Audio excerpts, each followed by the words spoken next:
Time is running out. For millions of Americans with traditional IRAs, this rhythmic counting isn't abstract.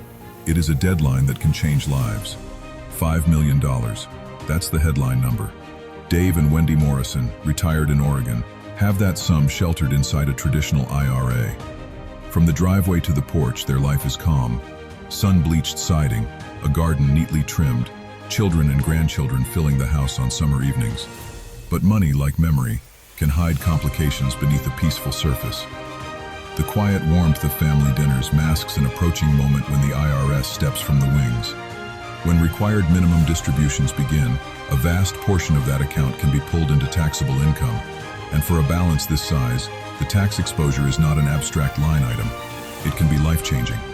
Imagine brackets rising, Medicare surcharges kicking in, and Social Security taxation shifting. The numbers on the dark screen are not only digits, they are possibilities that ripple through generations. Enter Ralph Peterson. He has been the Morrison family's tax attorney for years, but Ralph brings a different lens to financial life. An international chess tournament champion in an earlier career, he maps tax moves like chess maneuvers, long-term tempo, sacrificial plays, and the quiet power of patience. When he studies Dave and Wendy's balance sheet, he doesn't merely calculate, he strategizes. He sees a chessboard where others see columns of statements. The opening tableau sets the tone.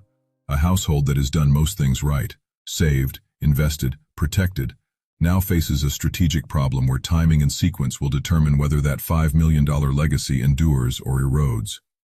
The clock is still ticking, but in Ralph's view, the clock can be used. This is not a panic. It is a call to think several moves ahead. The Morrison story begins long before balances and tax code. Dave's pockets have always carried small rewards, a silver coin for a report card with straight A's, a coin for a first bicycle, another for a high school diploma. Those coins were symbols, pride, recognition, a tangible link between achievement and family values. Over decades, the collection grew, gleaming in a cedar box on the mantel, each coin a story. What started as ritual became heirloom. What began as encouragement became a physical ledger of family legacy.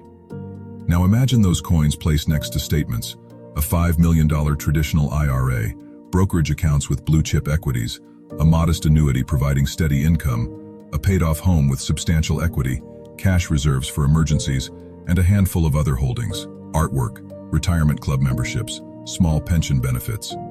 On paper, the Morrisons look secure. Their lifestyle is modest but comfortable. Family vacations, college funds for grandchildren, regular philanthropy, every choice intentional. Yet the tax calendar reshapes this calm. Starting at age 73, required minimum distributions compel withdrawals based on life expectancy tables. For a $5 million IRA, those RMDs escalate into numbers that can push taxable income into top brackets year after year. Beyond the headline tax rate, there are cascading effects. Higher Medicare Part B and D premiums via IRMA, increased taxation of Social Security benefits, and potential loss of phased-in tax credits. Small shifts in reported income can trigger outsized costs. Ralph points to this future as a structural weakness, not moral failing. It's a policy feature of the tax code that treats deferred accounts as eventual taxable events. The Morrison family's silver coins and family pictures are at risk not because of poor choices, but because the mechanics of the system can sweep wealth into taxation if timing is left to chance. The narrative of security, then, is not disproven. It is incomplete. There is a board to be read, moves to be planned, and the family's tradition of deliberate giving now requires deliberate financial choreography. Ralph does not act alone. Complex strategies require a coordinated team and clear roles. Scott, the banker, embodies conservatism and capacity. He evaluates leverage. Can the family borrow against home equity at acceptable terms? Are loan-to-value ratios safe if the market softens? Scott stresses underwriting discipline, credit history, cash flow stress tests for the short-term rental, and conservative appraisals. His job is to ensure financing preserves optionality and never endangers primary residence or baseline cash needs. Opposite him is Sam, an insurance professional who moves quickly and energetically through policy illustrations. Sam describes a large premium, indexed or universal life structure, designed and modeled under Section 7702 to maximize tax-preferred accumulation and to create immediate liquidity via policy loans or withdrawals. This policy can receive funds from a sale, or from non-qualified cash, and becomes a complement to the Roth, a tax-advantaged vehicle that supports estate liquidity, creditor protection, and flexible income in later years. Wendy listens, skeptical. The language, cost segregation, Section 7702, policy loans, feels dense. What began as a conversation about preserving a family legacy now sounds like an academic exercise in arcane rules. She asks the practical questions. What if the rental market softens? What if the policy costs more than expected? What if something goes wrong? Ralph answers with chest-like calm. Every step is optional. Every sequence can pause. We test each move in isolation. We run stress scenarios. We preserve cash buffers and stop-loss thresholds. If a new fact makes the line unattractive, we halt further conversions, sell or refinance the property, or adjust the insurance funding. The protocol is incremental: small Roth conversions, measured property purchases, and policy premiums set within a comfort zone. The team's shared aim is not to force complexity, but to create choices that protect legacy and preserve family stability. The practical work begins with a search for the property that will anchor this plan. Ralph and Scott focus on a coastal short-term rental, walkable to tide pools, near a quiet town where Elizabeth, the Morrisons' daughter, lived with her late husband Greg. The property selection has emotional weight, restoring a family connection, preserving memories, and creating an income stream with meaning. The house will host family summers while generating market rents the rest of the year. Upon acquisition, cost segregation specialists map the building. HVAC, cabinets, carpeting, and certain fixtures are reclassified into shorter depreciable lives. Under Sections 167 and 168, those reclassifications create accelerated deductions in early years. The rental operational plan, supported by a professional management company, aims to maintain high occupancy and document the business use necessary to meet passive activity tests. Rental income flows in, offset by operating costs, mortgage interest, and accelerated depreciation. The result: on paper, the property generates depreciation deductions that, under the right circumstances and with the appropriate passive activity position, can absorb significant conversion income. Ralph orchestrates annual Roth conversions calibrated to the depreciation profile. Larger conversions in early years when depreciation is abundant, smaller ones later as deductions taper off.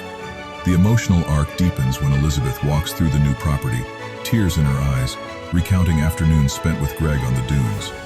The transaction is financial planning, but also an act of family stewardship, preserving place and memory while using the tax code to achieve intergenerational goals. Across a multi-year timeline, the Morrison plan unfolds in measured phases: property acquisition and stabilization, documented cost segregation and property management, annual conversion windows timed to occupancy and deduction profiles, and parallel life insurance premium placements sized to complement liquidity needs. The choreography is slow and deliberate, Ralph's preferred tempo, each move evaluated against the family's comfort and the evolving tax landscape. The chessboard returns as the narrative lens.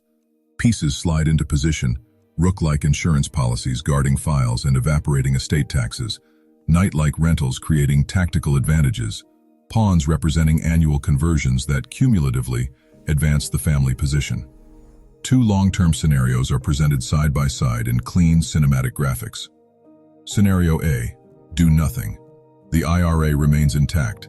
Required minimum distributions begin, inflating taxable income in later years. Over a projected 20-year horizon, escalating RMDs push the Morrisons into high marginal rates and layer on Medicare surcharges.